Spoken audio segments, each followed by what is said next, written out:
Okay, so basically, the query which we ran for uh, loading data into bucket tables is done. So if you look at the how data is organized inside, so we said 4 buckets, right? It's created a 4 different files inside it. So if you look at this has certain rows. Okay, so you see there is based on I told you hash partitioning, hash keying.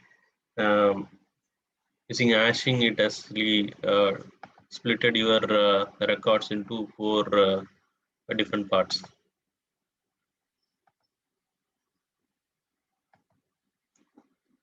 Okay, now so this is how the bucket works, and when you come to um, the delete concept, so I mentioned these are the properties we need to insert. So sorry, I enable these properties. Let's try this. I'll create a new table called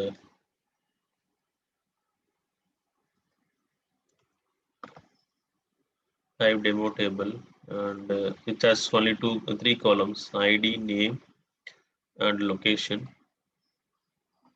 So, so 2 things. One is the table should have buckets, bucketing enabled, and other is uh, it should be ORC file format, which the data is going to be stored, and also it is going to enable the transactional true.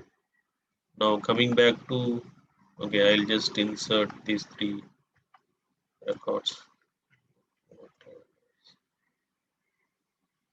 Put this way.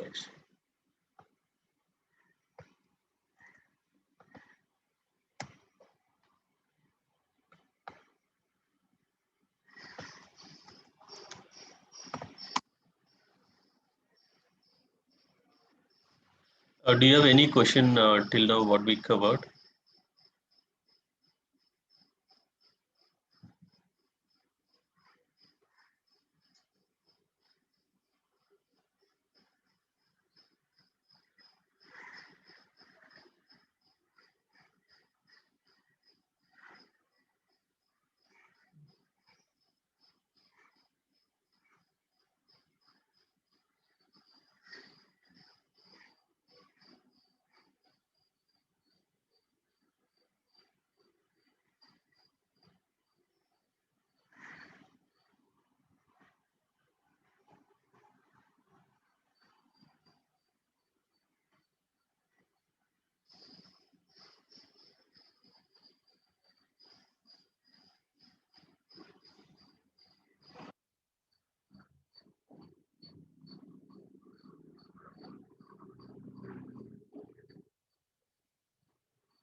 Okay, so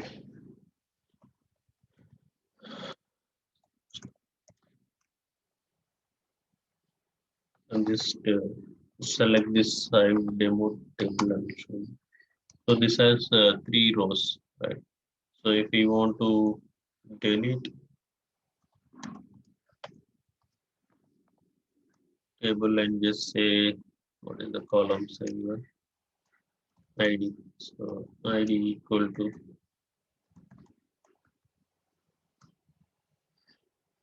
um,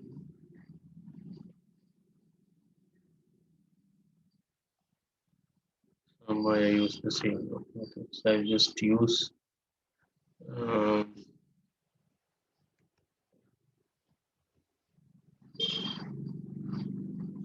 I'll use 12.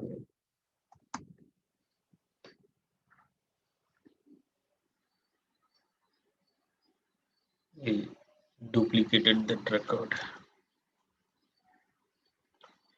In my other window, I'll just try to insert one.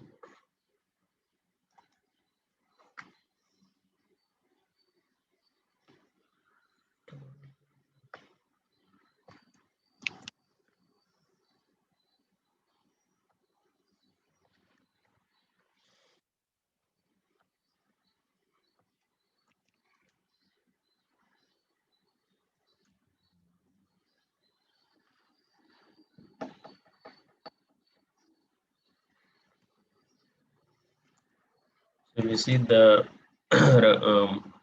record which has ID 12 got deleted, and if you want to update on this record, just make this name into different name. You just use update and set the name column with this name equal to session where ID equal to this very simple SQL command. Only thing is we need to enable those properties to allow update and delete. Okay.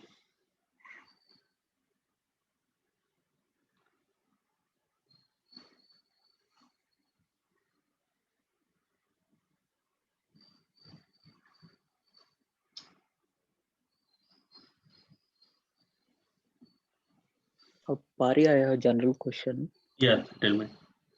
Yeah. So these normal CRUD operations are even taking too much time, right? Is it because of the system configurations are low, or we No, need more yeah, clusters like this?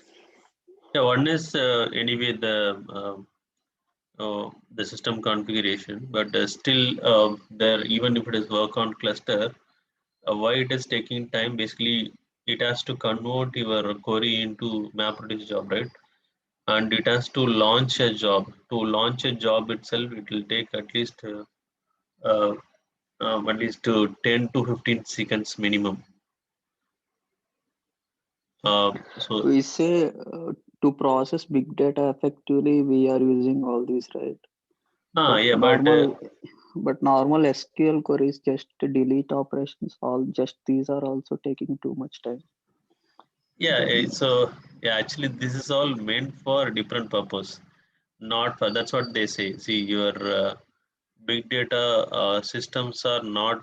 You cannot actually compare with uh, the transactional databases, which are meant for good for transactional with the limited data.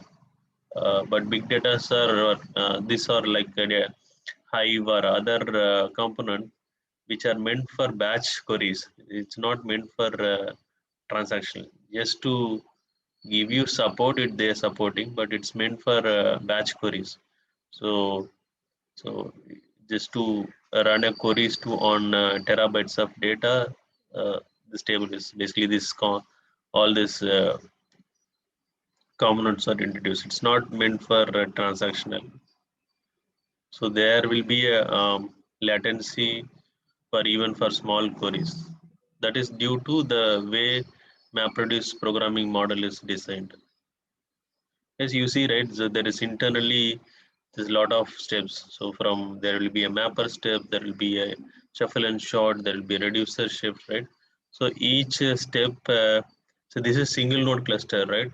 So even if it is a sometime if it is a multi-node cluster, if data is sitting on different machines, Then it has to run that mappers on different machine. It has to collect the data and uh, just get the combine the data and give it.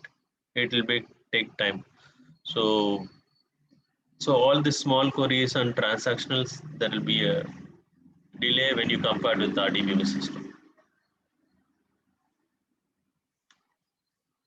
Okay.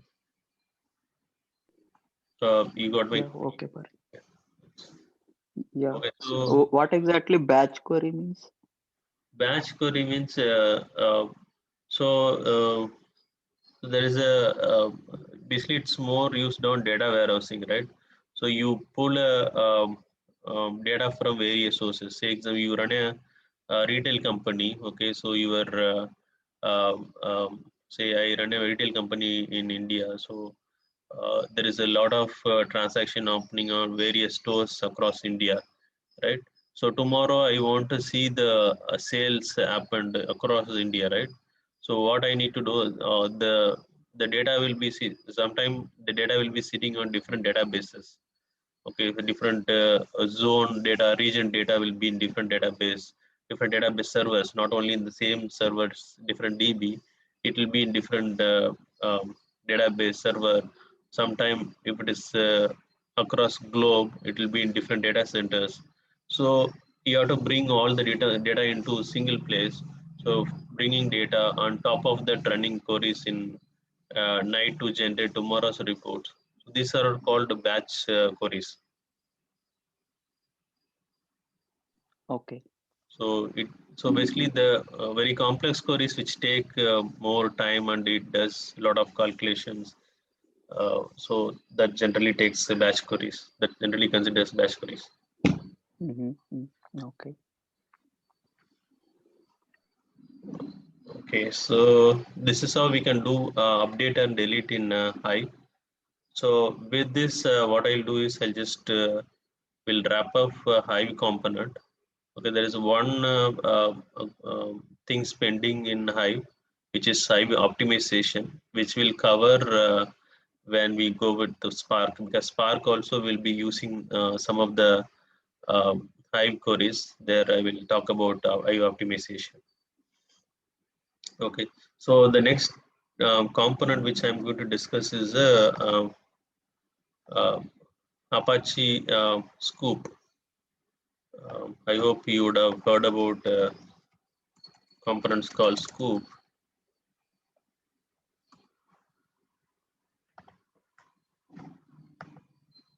So basically, it's a tool designed for efficiently transferring bulk data between Hadoop and structured data stores such as relational databases, right? So, as I mentioned, when you talked about batch queries, right? So in typical, I don't know, is there somebody who worked on worked as a ETL developer or worked on data warehousing project? So I will tell you.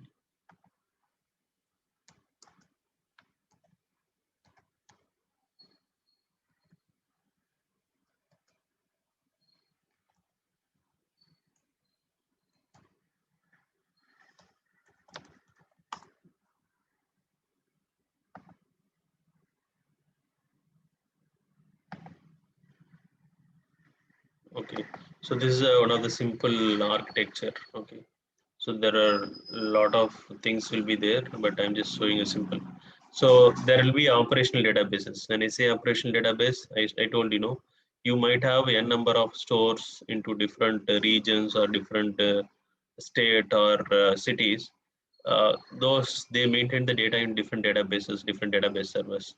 So all this need to be brought into staging area where this will have say staging area basically will have only the current data. Say example, if I run a ETL job today night, so I would have uh, loaded the previous day data into staging area. So this will have only current data set, but the data from different sources. So sometime you may have a data in different files. you might have data in other data like NoSQL data store also, all the things. So all things you bring into the one place, which is a staging area. So that has only the current records, means the not the historical records. And data warehouse is a system where you will have current data as well as the historical data, right? And then you run your queries or queries to generate a report so that it can be used by the end user to take a decision making, right? So this is a high level. So you do internally a lot of things on each stage, right? So when you bring data from different operating system, so the data might be in different format also. Even if you design like common structure, there are some difference will be there, right? So currency might be in different format, and there are so many uh, um, uh, consideration you need to make before bringing data into single places. And these are the one area our scoop table is going to be used, right? So either mostly in this area only.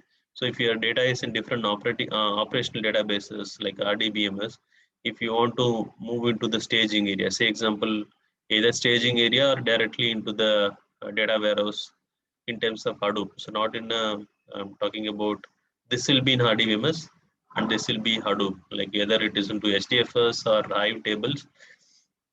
So this is the place we are going to use a scoop. So basically, to bring structure relational database data into the Hadoop system. So we are going to use the um, component scoop.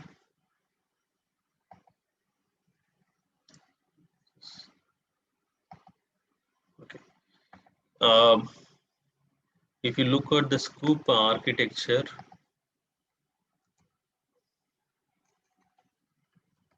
scoop is in simple words, scoop is the import export tool. So from where we import from our relational database.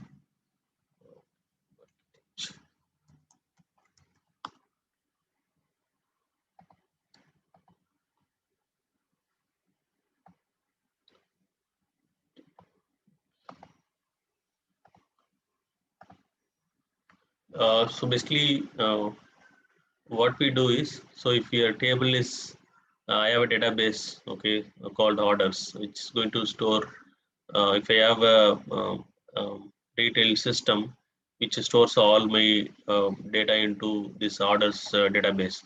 And I want to, every day I want to schedule my scoop import command to bring the data into Hadoop system. So it can be directly into HDFS or can be into Hive table also, okay. So what I need to do is I need to create a scoop import command and specify this is my table and just load into the HDFS directory, specific directory. Then, so what it does is based on the command you provide and table name, it is going to generate a map only jobs, which is a map reduce job without a reducer phase. Sorry, without a reduced task. There will be only map task, because what is, I'm not going to do any aggregation, because what maximum I can do is I just bring the data into SDFS. Uh, I just provide a table name and do it. So you can also provide a query. So basically, you can restrict a few columns or a few rows based on the query you write on the scoop import command. Okay, and you can do other way around also, export from. Say example, you brought the data, operational data into Hadoop. Okay, um, once the once you do the processing here, and if you want to store back into the uh, different database, RDBMS database, and that can be used from the by the analytical team or reporting team for showing in the visualization. Then you have to move back into different database from SDFS or Hive into different RDBMS database. so that it can be used by the visualization team. That time you need to use a scoop export command. So you have to specify from which Hive table or STFS directory and move into the RDBMS table. So that also it is going to do the map only job and load into the database.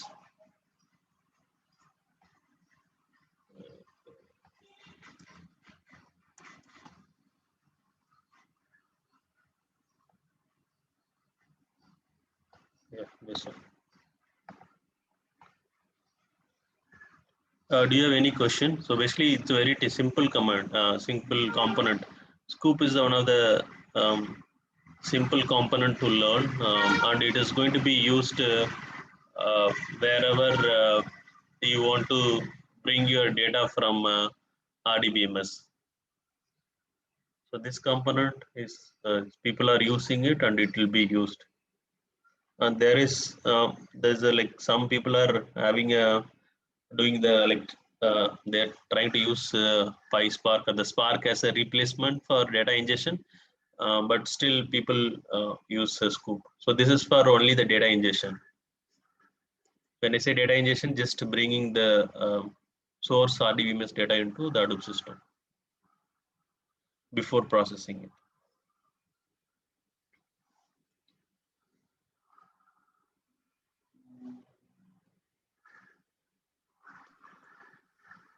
Is it like we are currently on some database and we want to move to cloud, then it will help, something like that? Yeah, so if it is a cloud, if your cloud is having a Hadoop system, then yeah, you can from any database which has a connection to your cloud, so we can bring it. Okay, yeah, thanks.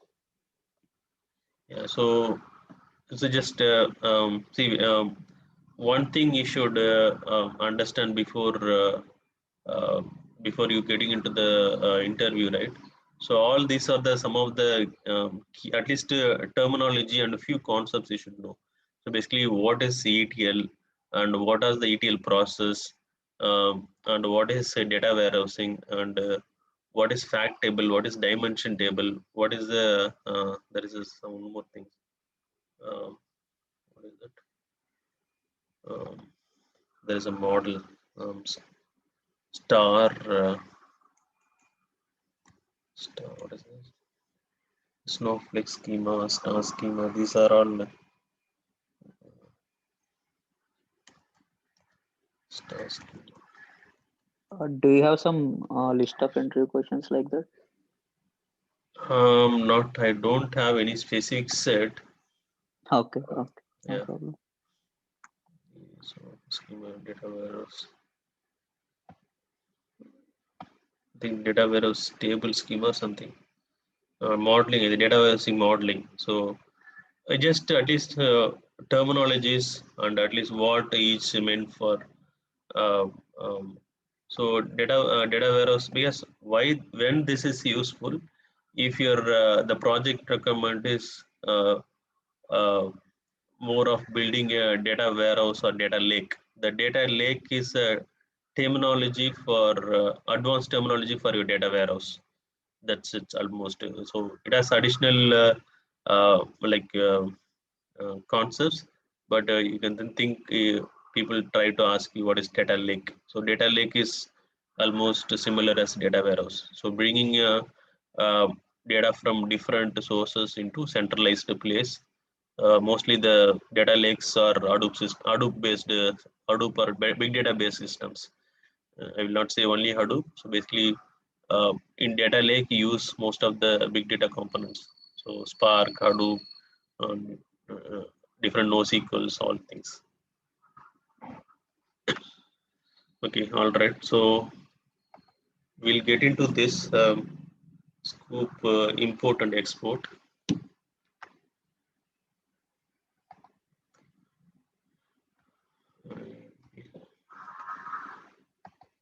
Okay, so if you want to install Scoop, it is very simple steps. You go to this. I'll fix this.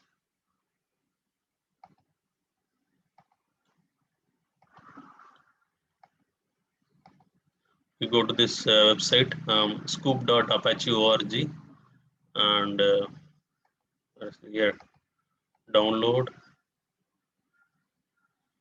click here, download this one, 1.4.7.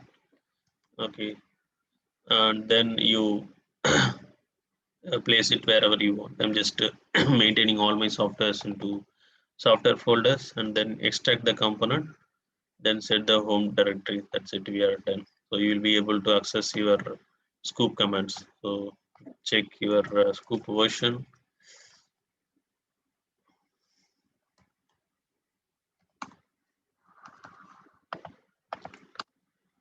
So I'm using scoop 1.4.7.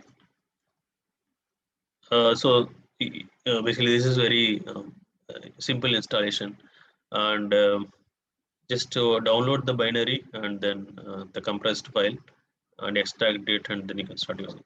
So if you want to, what are the options available? Scoop import. Scoop. So in Scoop, these are the maximum commands available. So if you ignore version and help already, we can just ignore. And there are few commands. So mostly what we use is eval and scoop import, uh, export and import, and of, list databases, list tables. These are the things, right? And anyway, this create ive table also will be used. So mainly import and export, and a few things are which is related to which will be used for import and export. And for testing purpose, we'll use eval, and for knowing your database details about your RDBMS, you use list database and tables. Okay, so scoop import. So when you take a scoop import, these are the properties.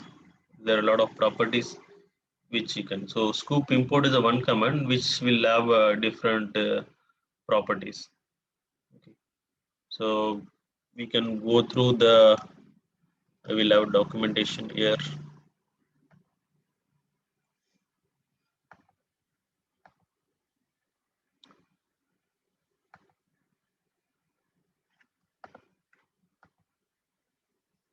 If you take a developer user guide,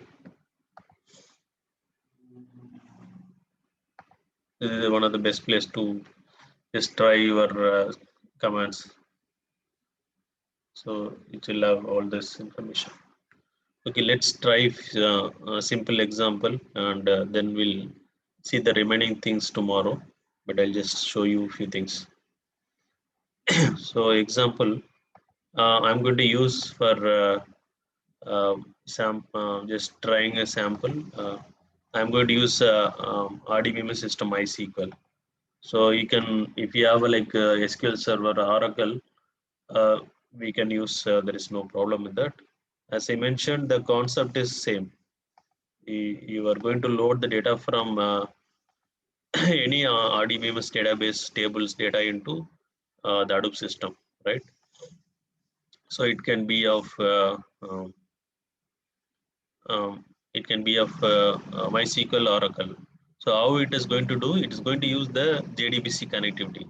So if you just have a respective uh, um, JDBC jar in your Scoop library, then you should be able to make it. Okay, so I will tell you that. Um, coming back here, so go to softwares, Scoop, lib.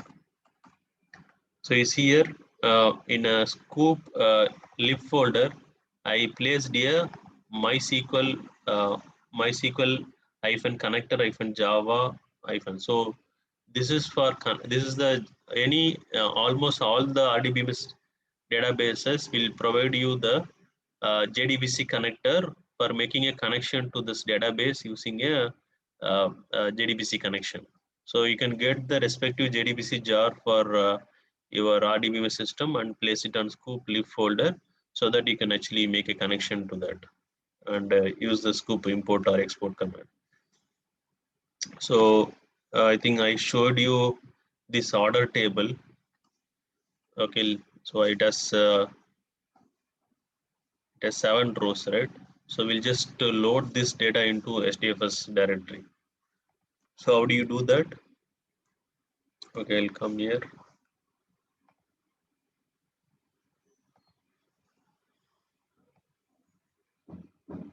Okay, so if you want to just evaluate, right? So one is you can go to the respective RDBMS CLI, or if you have anyone you worked on SQL Server or Oracle.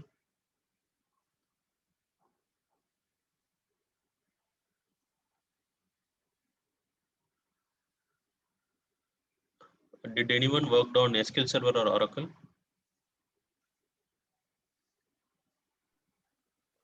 No, Parul. Okay. For SQL Server, there is a UI based the editor, which is a management studio, where you can actually see it provides a CLI also, but management studio is basically a very good tool which where you can take a database backup, you can run a query, and you can find the execution plan of your queries. All there are many things you can do in Management Studio when you use SQL Server, which is a Microsoft product. And if you use Oracle, people generally use there is an editor called Toad, or SQL Developer is another editor. So where you can actually go and query and do different steps. So what the yeah, so if you have those kind of editor, you can connect and query. So if you don't have it, those things, right? So you just only provided the database connectivity to you as a developer, right?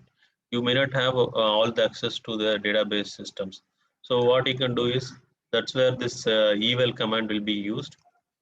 So scoop eval, you just evaluate your uh, uh, the database which the client has provided, and if you want to check how the data is there in the table which we are going to load.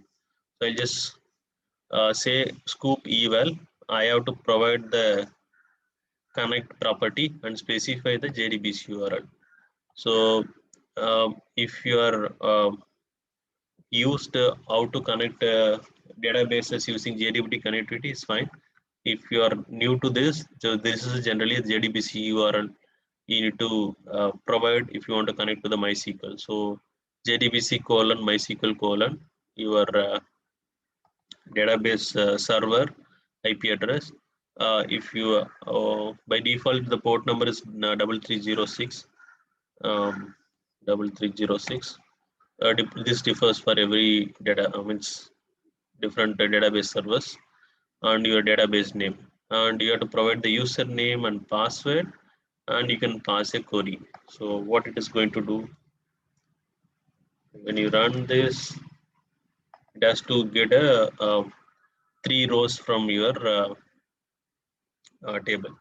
So you just take the 3 rows from the table and shows you. Just to analyze, basically you cannot run for entire select star from table, because the tables might be very huge, right? So we cannot do that. Then if you do that, actually it will go the memory exception. Just to evaluate how the records are there and how the tables structure looks like that. So this is one useful command. Now we'll go back to the import, scoop import command.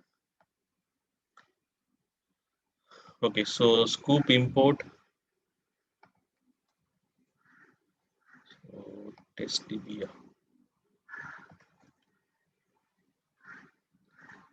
scoop demo db.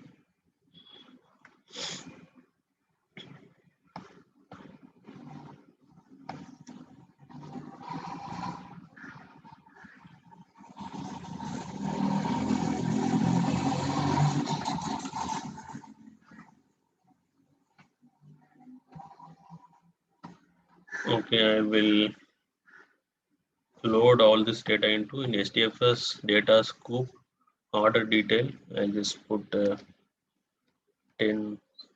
10, 0, 2.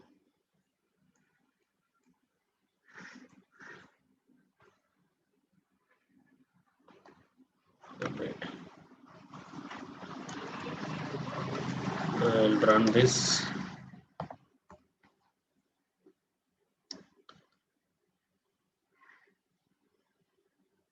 Okay, so it is going to throw me here.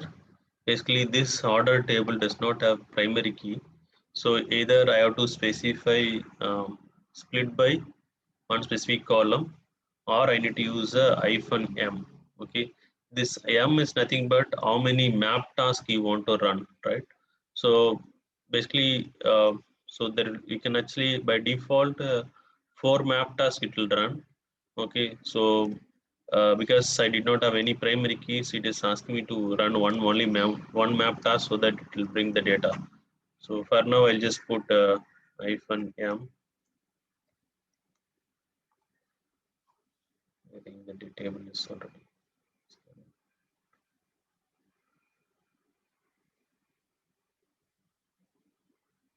So it is going to generate a map only task.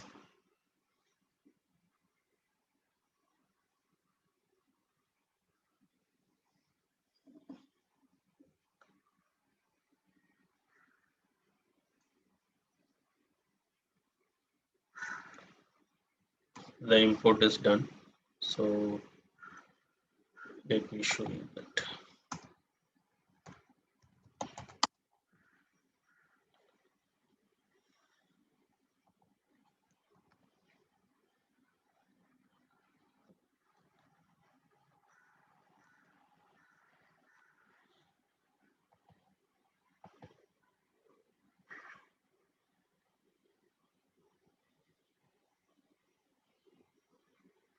Data scoop order here. So all your 7 rows being loaded here. Okay, so this is how you can actually import your data from RDBMS table into HDFS. We can also, if you have Hive tables and if you want to directly load into your Hive table, we can do. Or if you want to just import your data and create a Hive table on fly and load, that also we can do. So all these things we'll check, do it tomorrow. And uh, just please post your queries if you have any questions on the chat or in WhatsApp chat, and have your queries so that we'll discuss tomorrow. Is that fine? Yes, sir. Okay, thank you so much. We'll sync up tomorrow morning. Bye. 100. Bye bye.